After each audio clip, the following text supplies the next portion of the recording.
Dan Sinoago Magantik. Well, yeah, sinasami na the second podcast of 2024. The last podcast we had was last week, and today being January the 18th of Megwa Notes. Just for today's sake, the date, we thought we'd throw that into the podcast too as well. Anutsewa, as a as an interview, we had invited Okimaw Lewis to come in and sit down and chat with us in the studio. Tats mustago matan se how he has been doing. Thanks Okimaw, Happy New Year 2024. How was your holiday? How were your holidays? Uh, Miwasan. We had a good break, just like a well-needed break for Kakyo, not only for leadership but also for our workers, our employees, Kakyo. Mm-hmm. And coming back, there's a sense of regeneration, how anticipating on a good year again. Thank you again for joining us. Last week we had this podcast, the very first one, and maybe this would be a good time for you as Okimaw of Onion Lake Cree Nation to share your thoughts on the importance, I guess, of being able to do these podcasts. I know they will never replace a band meeting per se, but it's an avenue, I guess, to create communication. And how important is that for you? Very important, because we all know it's always a communication gap that exists. Failing to the info and the reaching our membership is the key issue here. Like what you said, this cannot replace any band meetings, but it's certainly a benefit, where where we can, as leadership, inform the membership of ongoing issues and the challenges that we face daily. And also, it's important for our directors, along with their portfolios, to update on a regular basis to membership, see what's happening. So that way, we all know that we are a very big nation. A long time ago, we were able to, when we put on a band meeting, we were able to finish off with a lot of the things that need to be discussed in a band meeting. But now, considering the size of our nation and considering the programs that we have on the nation, even 2 days now is not even sufficient. So that's the benefit of now having this podcast in place. That's going to benefit us in terms of communicating and going well into the future.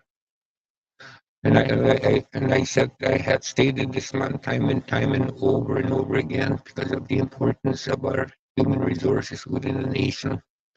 And I salute them for advancing our nation for where we're at, because if it wasn't for our frontline workers, they're the shakers and movers. And we've had that mandate to implement whatever planning that they have in place. So yes, it's very important. It's a door opener for sure. Mm-hmm. I would say, well, yeah, today, there's a lot of talk about specific claims, and one in particular, and that's cows and plows. And I thought this would be a good time to bring something like that up. Kiano in Onion Lake, we've had specific claims discussed numerous times. One in particular, the Haylands, that's still ongoing, which still also, well, we have three. Maybe this would be an opportunity for you to give us maybe a little rundown of what specific claims we have still in place.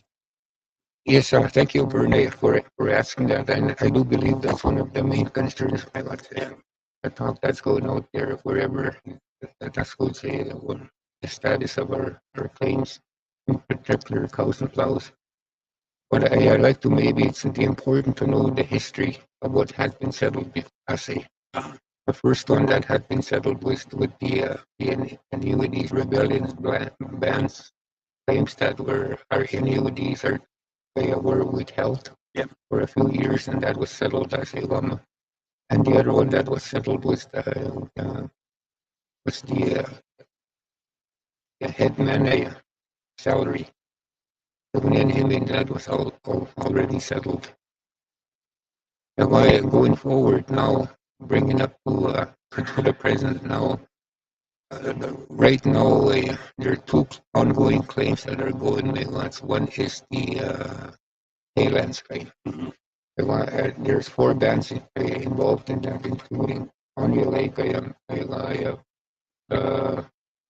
Frog Lake, Kihiwin, and Cold Lake to a certain extent. Uh, When I mean to a certain extent is we saw they had negotiated a claim.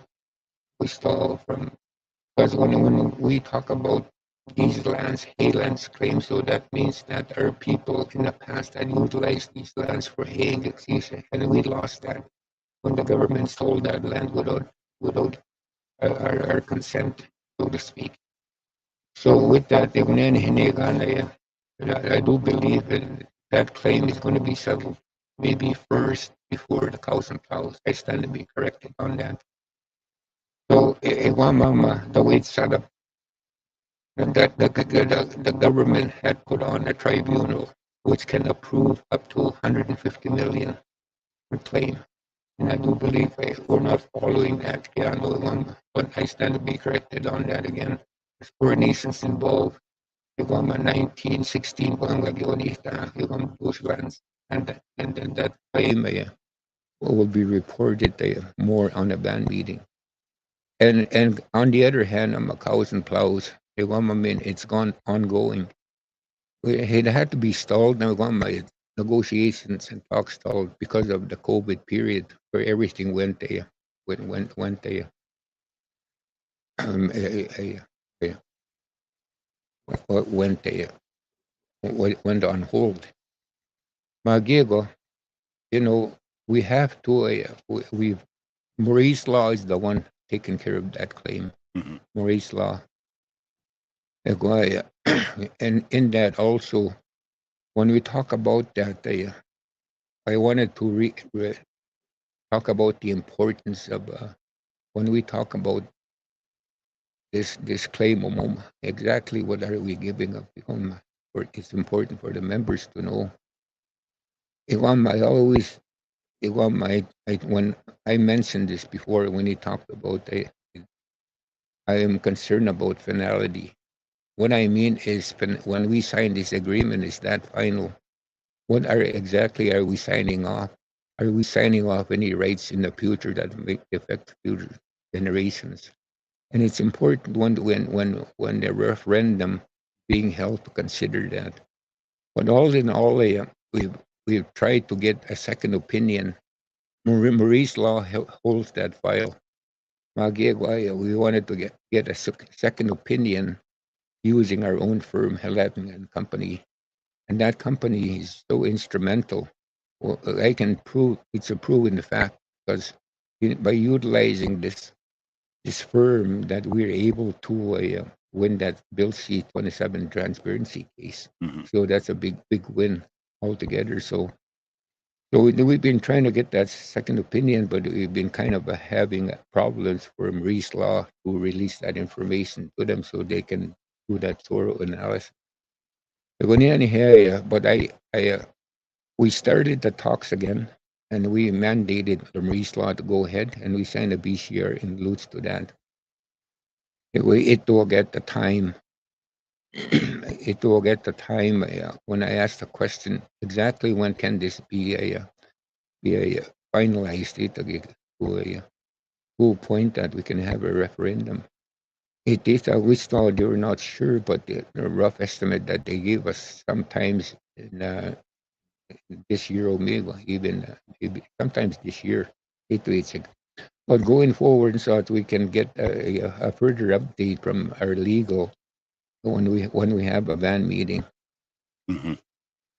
Okay, we knew all the land claims. We had mentioned the haylands too as well. Thank you very much for the information that you had provided us. When we talk about the first one when we were talking about the treaty, uh, um, the that's some guy my doing the notes the salaries claim, treaty salaries claim, Mm-hmm. rebellion bans of Gasunyawa, that money has already entered Onion Lake. Was that the money that we're receiving as PCD? Reason why I ask is because when we look at the PCD list, since 2018, those figures are quite easy to get a hold of. We've had well over $25 million Yeah. given out to Mhm. band Yeah. members. But Tetsawa Sunyaon Peututet. Oh yeah.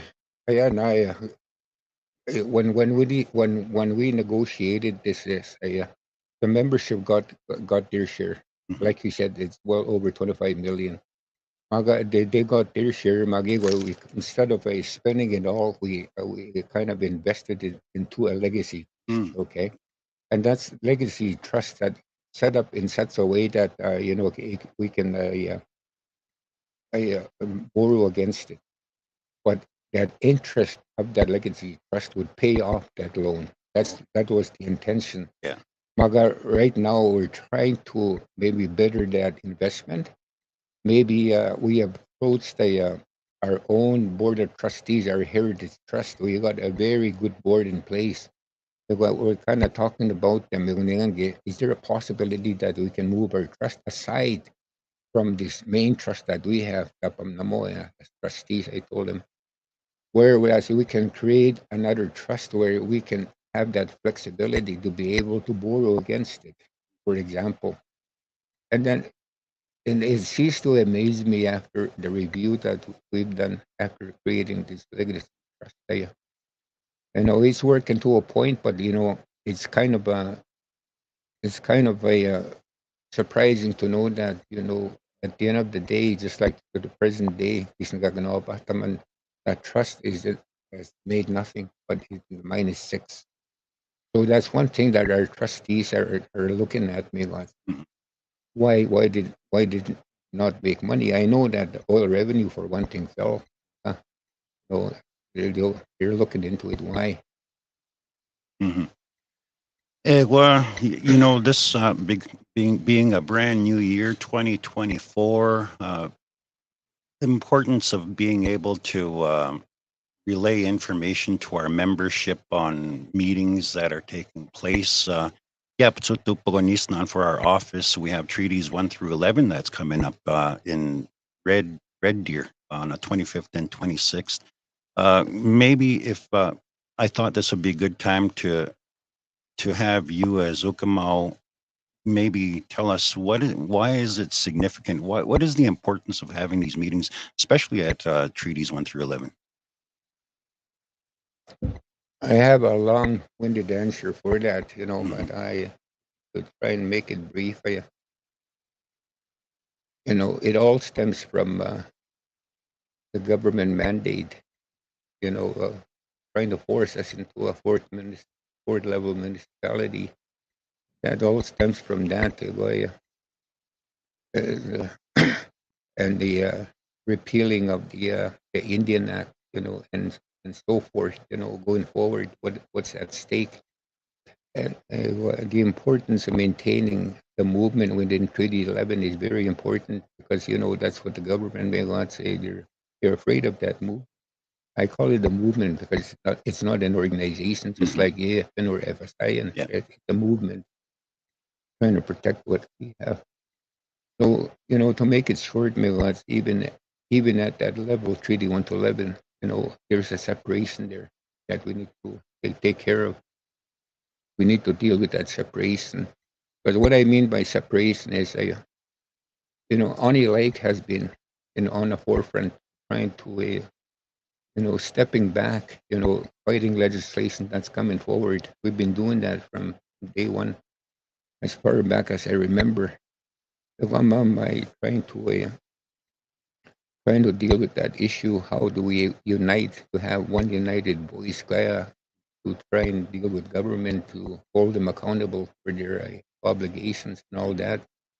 We're having problems with that because I want to talk about the spirit intent of treaties with what Onileg is holding dear so dearly on the foundation.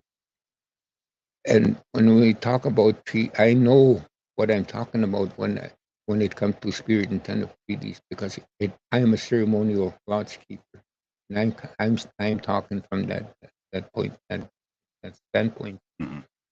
When I go to meetings, when they talk about, they always talk about spirit intent of treaties. Magait, with respect, I ask them, do they really know the significance, the true spirit intent of? So, Kamamba, that's the foundation that we're trying to create. I within and Anya Lake spearheading that because a lot of nations have noticed and we're not part of the co-development tables established by the federal government to pursue their mandate to fulfill their uh, their vision of creating us into a fourth level municipality. So so a lot of nations again, I repeat, are coming to us now, trying to work with us. To get at the same piano, so coming from a treaty perspective. Some work has been done here, but Skiano Onion Lake is taking a lead role again when it comes to treaty funding. We're negotiating with the feds when it first of all, starting with health, which started 7 years ago. We were able to get the government to establish a table aside from the co-development table, Skiano aside as independent sovereign nation, and we were able to do that. We created a table, whereas the regional director Saskatchewan is involved, of course, so top of our funding goes through there. He needs to be involved.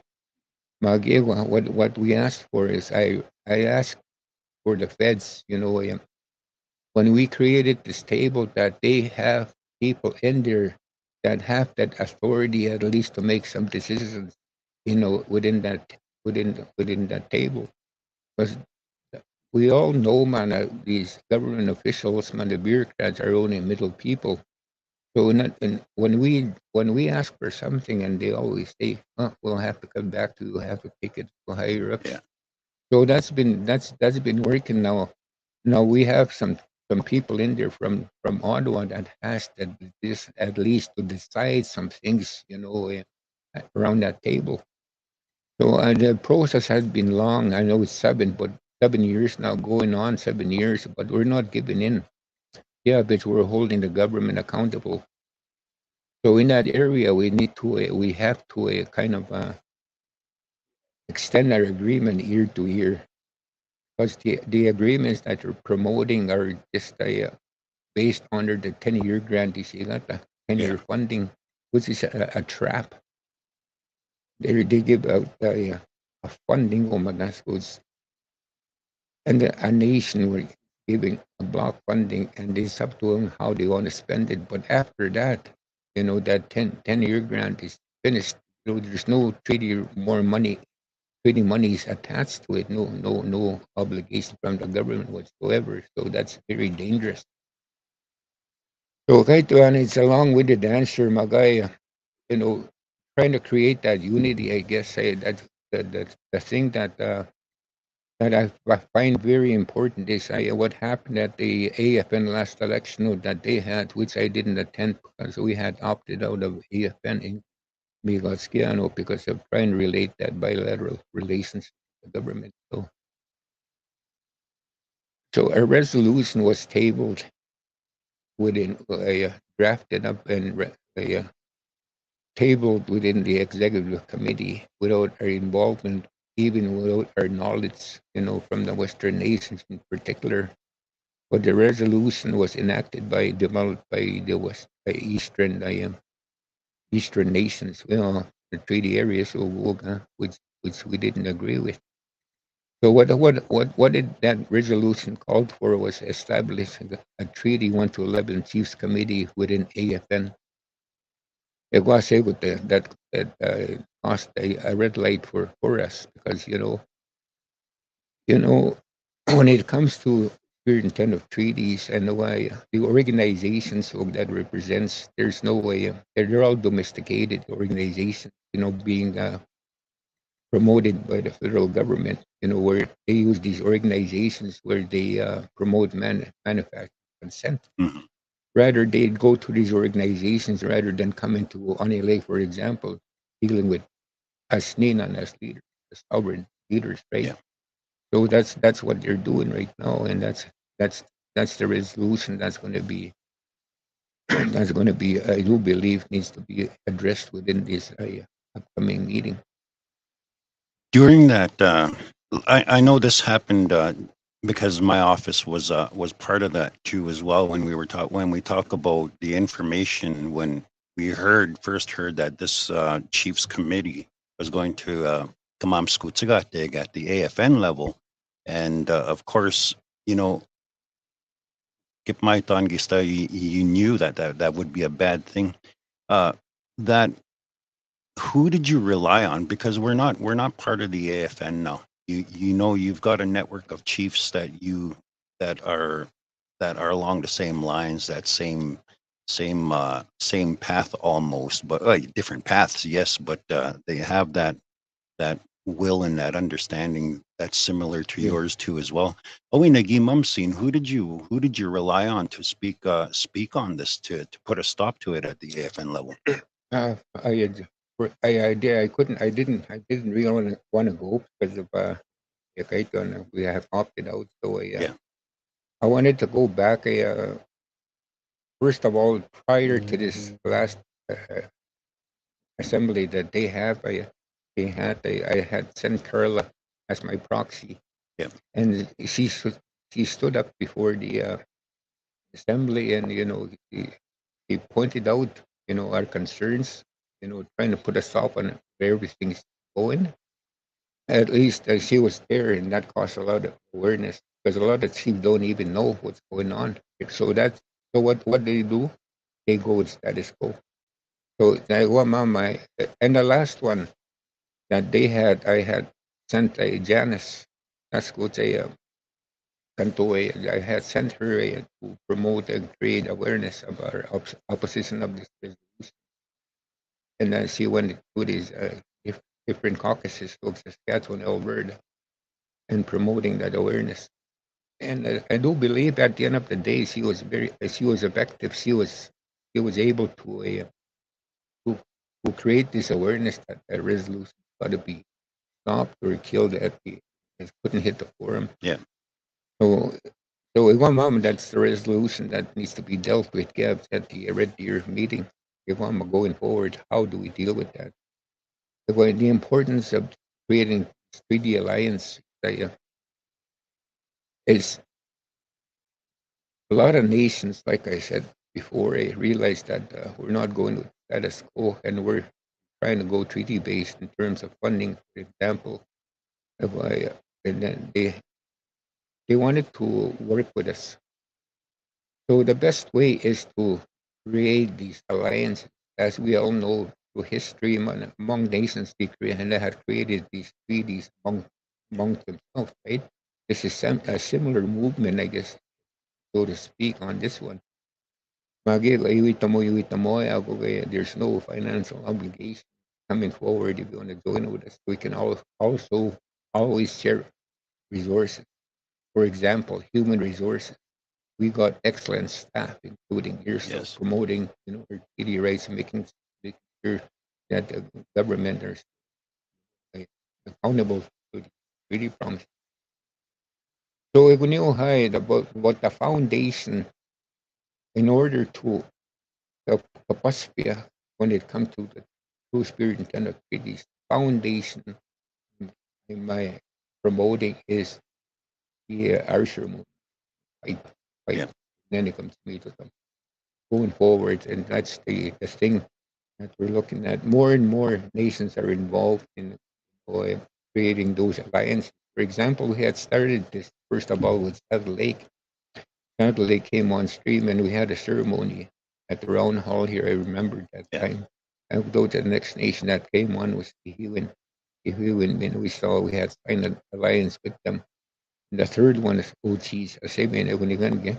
And OCs are the ones that are really committed to working alongside us in development with Tagahitin. So the meetings that had been scheduled in Red Deer, the first day is going to be only yeah, yeah, within two nations. If mean going forward to kind of plan going forward what he's putting a plan in place. The first morning when I talk about alliances, Sturgeon Lake First Nation from Alberta Treaty 8 is going to be, we're having another ceremony with the that morning, creating another alliance. Yeah. So this is a positive spin-off, right? Trying to create that strength, to be able to build that unity, to be able to tackle and stop government from promoting their agenda. Yeah. Well, I thank you again, Okimaw, for joining us in studio, and to our membership too as well, and friends and family who are watching online. Uh, there are quite a few. I can see that already. You know, when we first started this podcast, when we had you come on, in terms of the introductions, you know, do I want to talk about the importance of being able especially for our youth, you know, when why is something like this in for you as an Ogama? Why do you think it's important to be able to have this resource right here, this office that we're sitting in? How will it impact our youth too as well? Yeah, I think it's like I said earlier in my opening comments. This is a door opener for the communication that is and to create that awareness.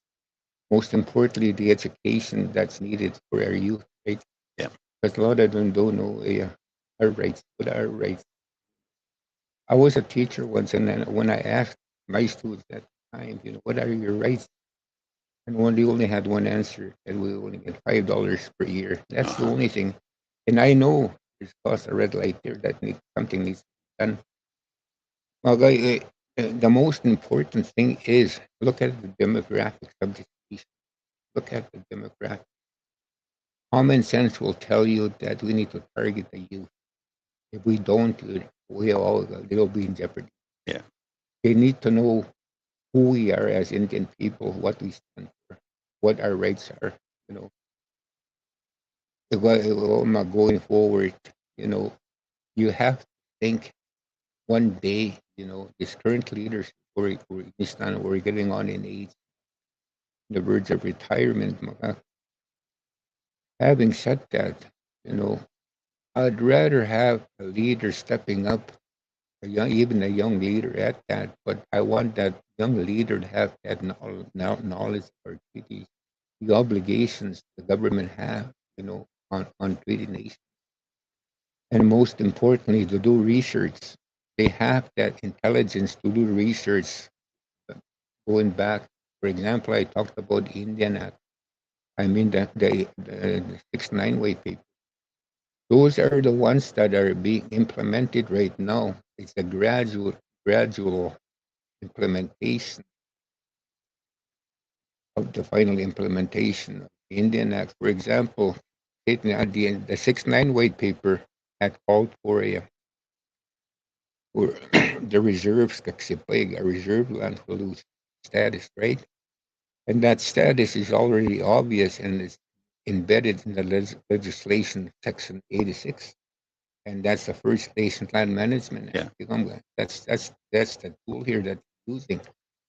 Our treaty rights as Indian people, our status. In the Indian Act, I always did. 6-9 way paper called for extinction of Indian treaty people. yeah. Okay, when they reviewed, they did that amendment in 1951. You know, our treaty cards were taken away. And what did they give us? Status Status cards. cards. Those are not treaty cards. So, in essence, it's important to know, if you're born prior to 1951, you're a treaty Indian. Think about this. After all the treaty Indians that were born prior to 1951 were all status. Think about the implications. We fulfilled that 1969 weight pay. Yeah, So these are things going forward that the young people, I encourage the students that have the intelligence skill, well, do the research, ask questions. It's the future is in your hands as young people. Yeah, well, like I said, Ninan, we've seen the benefits of treaty benefits since for the past how many years of my life, for past 68 years now. And I want that to continue within the future generations, the treaty benefits that we realized. Think about the ultimate goal of the government. They want to pull out the repeal the Indian Act, which has pros and cons. Some good points, there's some bad points. Magigwa, think about it. Our land suge, section under section 9124 is trapped into that Indian Act. If they pull that back now, they're gonna need that protection pulled back now. That's at stake here. Yeah. So there's a lot of work to be done with this area. Well, Inanaskum, Nasemina, Okimaw, we've sat down for a little bit, and I thank you for joining us in studio. In closing, is there anything else that is important for you as Okimaw to maybe just to got some thoughts of membership to those that are listening in online? I want to talk about quickly about. I know we're on a time crunch here, but the sustainability of this nation. Hmm. Yeah, we are a very big nation. We are progressing quite fast in terms of infrastructure development. We have to be very careful. How much longer can we sustain our nation going well into the future, especially if we lose our treaty rates? We all know that we rely on oil and gas, but think about this: oil and gas is non-renewable once it's gone. And see, well, you think about these things. So that's why it's important to hang on to the treaty obligations, right? Well, going well into the future. Because if we don't do anything, the end result is when the government gets their way, we are going to be a municipality well below the ARM even.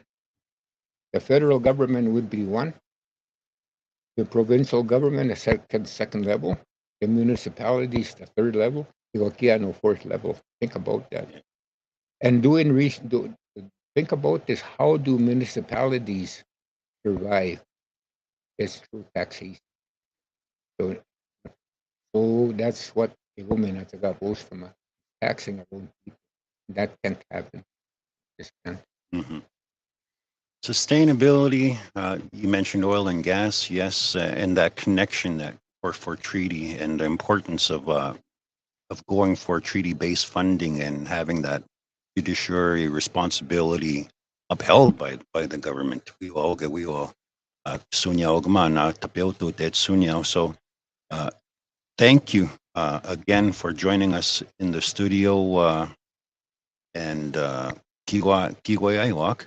Is there Just anything? briefly, just for info, like we said, this is not replace a band meeting, but we have one as even Hmm. tentative date set for a January 29th.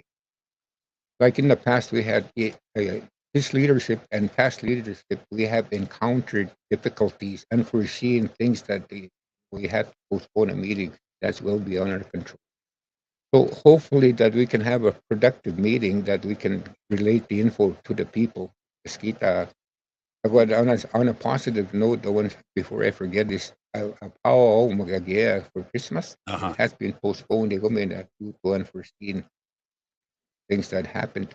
We're looking at a tentative date now, the week of the breakies, February, I think, at the time frame. But it's coming. Just to make it brief, are around Hollow Moma, which are in dire straits of extra space. It'll be a matter of time. It'll be opening. Hmm. All right. Well, thank you very much, Okimaw, and thank you for joining us in Studio 2 as well. Kinanaskum Tinan. Thank you.